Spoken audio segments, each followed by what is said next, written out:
In this video, I will show you how to install Yoast SEO in WordPress website.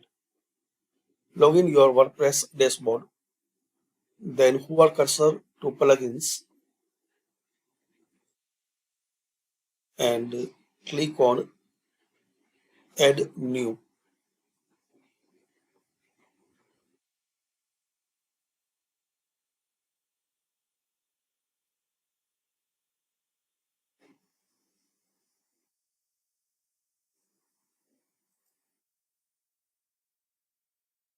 Now here click on Yoast. Now here search Yoast.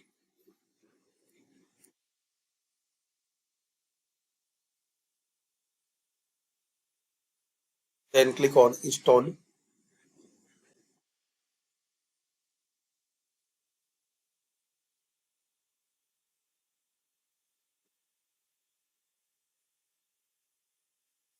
And activate.